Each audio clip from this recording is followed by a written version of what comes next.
Hello বন্ধুরা, সবাইকে শুভ নববর্ষ জানিয়ে আজকে আমি রান্নার ব্লগটা শুরু করছি। সকালে হয়ে গেছে লুচি, সাদা আলুর চচ্চড়ি আর সিমুইয়ের পায়েস, আর ঠাকুরকে মিষ্টি দিয়েছিলাম। সেই মিষ্টি পরে আবার মিষ্টি আনা হবে বাজার থেকে। এখন আমি দুপুরে রান্নাতে থাকবে কাঁচা আমের চাটনি, বেগুন ভাজা, শাক ভাজা, মাছ ভাজা আর মাটন। তো আমের চাটনিটা করে নিচ্ছি। প্রথমে আমের চাটনি করতে প্রথমে তেল দিয়ে সর্ষে ফোড়ন দিলাম আর শুকনো লঙ্কা দিয়ে দিলাম আর নুন হলুদ দিয়ে একটু আমটা নেড়ে তারপরে একটু জল দিয়ে সিদ্ধ হতে দেব। তারপরে গুড় দেবো। আমি গুড় দিয়ে চাটনিটা করবো আজকে। তারপরে চাটনিটা হয়ে গেলে এদিকে বেগুনটা নুন হলুদ আর মিষ্টি মাখিয়ে রেখেছি, বেগুনটাও ভেজে নেব। তারপরে শাকটা ভাজবো। শাকটা কেটে জলে ভিজিয়ে রেখেছি, শাকে অনেক বালি মাটি থাকে সেই জন্য ভিজিয়ে রেখেছি। আমের চাটনি গ্রীষ্মকালে খুব ভালো লাগে, ঝোলা ঝোলা আমের চাটনি। আমের চাটনিটা করে নেব, বেগুনটাও ভাজা হয়ে যাবে। আর এদিকে মাটনটা ধুয়ে জল ঝরিয়ে রেখে দিয়েছি। আজকে মাটনটা হাঁড়িতেই করব। এদিকে শাকটাও ভিজিয়ে নিয়েছি, শাকটা করে নেব রসুন ফোড়ন দিয়ে। আর মাটনটা একটু 3-4টে সিটি মেরে নেবো। আজকে একটু তাড়াতাড়ি আছে, মাটির হাঁড়িতে করলে একটু সময় লাগবে, সেই জন্যে 3-4টে সিটি মেরে নিলেই হয়ে যাবে। একটু দারচিনি, লবঙ্গ, এলাচ আর তেজপাতা দিয়ে মাটনটা একটু সিটি মেরে নিচ্ছি প্রেশার কুকারে। তারপরে হাঁড়িটা এদিকে গরম হতে দিয়েছি, মাটির হাঁড়িটা গরম হতে দিয়েছি। তোমাদেরকে মাটির হাঁড়িতে চিকেন করে দেখিয়েছি, আজকে মাটির হাঁড়িতে মাটনটা করে দেখাবো। মাটনটা করতে একটু সময় লাগবে। আজকে আমি একটু হসপিটাল গেছিলাম, ওই জন্য দেরি হয়ে গেছে। মেয়ের শরীর ভালো নেই, সেই জন্য একটু প্রেশার কুকারে সিটি মেরে নেব। তো আমি আজকে মশলাটা কিভাবে করব সেটা দেখিয়ে নেব। এদিকে শাকটা ভেজে নিচ্ছি, রসুন ফোড়ন দিলাম আর লঙ্কা ফোড়ন দিলাম। তারপরে শাকটা ভেজে নেব।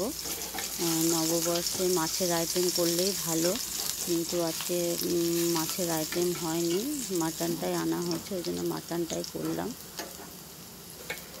শাকটা ভাজা করে হয়ে যাবে। মাটনটাতে কী কী মশলা দেবো সেটা দিচ্ছি। পেঁয়াজ কেটে নিয়েছি, আদা কেটে নিয়েছি, রসুন কেটে নিয়েছি, টমেটো কেটে নিয়েছি। এগুলো সব কেটে নিয়ে একটা গোটা টমেটো দিয়েছি, 2টো গোটা পেঁয়াজ দিয়েছি, পুরো একটা গোটা রসুন দিয়েছি, একটু 10-12টা গোলমরিচ দিয়ে দিলাম আর শুকনো লঙ্কা 4-5টা দিয়ে দেবো। একসাথে সব মিক্সিতে আজকে পেস্ট করে নেব। আর গোটা জিরে, গোটা ধনে দিয়ে দেব, দিয়ে ভালো করে ভিজিয়ে ধুয়ে মিক্সিতে পেস্ট করে নেব। এদিকে হাঁড়িটা বসিয়ে দিয়েছি আর তেলও দিয়ে দিয়েছি। আর 2টো পেঁয়াজ আমি ঝিরিঝিরি করে কেটে নিয়েছি। তেলটা গরম হলে, যেহেতু সিদ্ধ করাতে লবঙ্গ এলাচ এগুলো দিয়েছি আর ফোড়নে লবঙ্গ এলাচ দেবো না, তেলটা গরম হলে আমি 1 চামচ চিনি দেব। তারপরে পেঁয়াজটা ভাজতে দেব। টমেটো যেহেতু বেটে দিয়েছি সেজন্য টমেটো আর দেব না। টমেটোটা ওর সাথে ভালো মিক্সিতে পেস্ট করে নিলে খুব সুন্দর গ্রেভিটা হয়। কাপড়ে করে একটু তেলটা গরম হয়েছে, ঘুরিয়ে নিলাম। এবারে আমি পেঁয়াজটা ভাজতে দেব।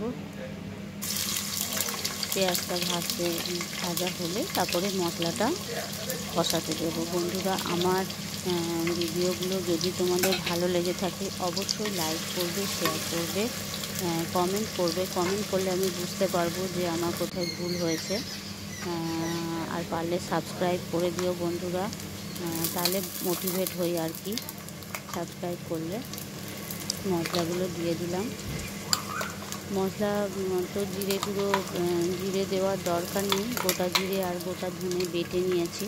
শুকনো লঙ্কা গুঁড়ো দেওয়ার দরকার নেই, শুধু একটু কাশ্মীরি লঙ্কা গুঁড়ো দেবো আর গরম মশলা গুঁড়ো দেবো আর মিট মশলা দেবো।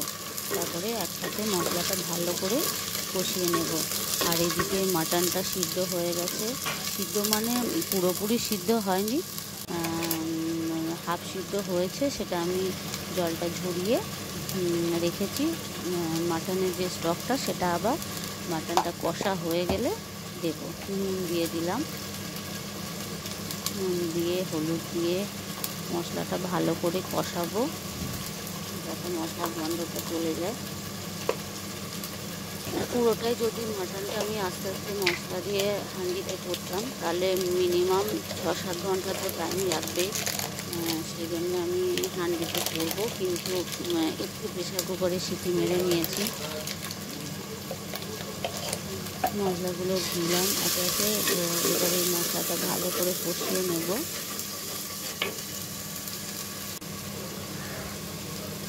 মিট মশলা দিলাম, বললাম তোমাদেরকে মিট মশলা দেবো, মিট মশলা দিয়ে দিলাম, আর একটু গরম মশলা দিয়ে দিলাম।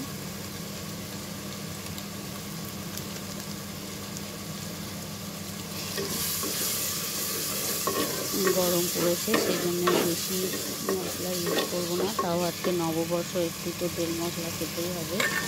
মাটনটা দিয়ে দিলাম, ভালো করে কষিয়ে নেব মশলার সাথে। তারপরে আলুগুলো ওদিকে ভেজে রেখেছি, আলু ছাড়া তো মাটনের ঝোল হবেই না। আলুগুলো রেখেছি ভেজে, নুন হলুদ দিয়ে ভেজে রেখেছি। মাটনটা আস্তে আস্তে কষিয়ে নেব ঢাকা দিয়ে দিয়ে।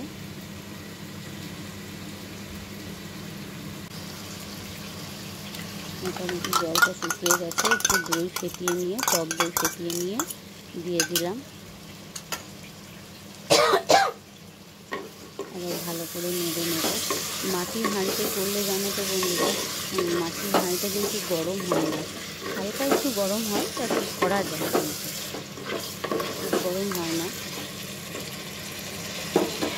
এবার আলুগুলো দিয়ে একটুখানি দইটা দিয়ে আর একটু কষিয়ে নেব। মোটামুটি শুকিয়ে গেছে জলটা, যতটুকু জল ছিল মশলাটার গন্ধও চলে গেছে। আর দুটো চেরা কাঁচা লঙ্কা দিয়ে দিলাম।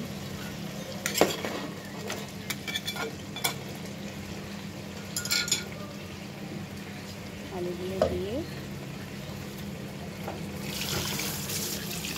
মাটনের যে স্টকটা ছিল সেটা দিয়ে দিলাম। এবার ভালো করে নেড়ে ওটাকে একদম গ্যাসটা মিডিয়াম ফ্লেমে আস্তে আস্তে কষতে দেবো। আমার হয়ে গেছে মাটন, মিষ্টিও আছে এনেছে, ভাজাভুজি হয়ে গেছে, চাটনি হয়ে গেছে, ভাত হয়ে গেছে, লেবু কেটে রেখেছি। মাটনটা হয়ে গেছে, কিন্তু গ্যাসটা একদম কমিয়ে দিয়েছি, খেতে বসার সময় সার্ভ করে দেব।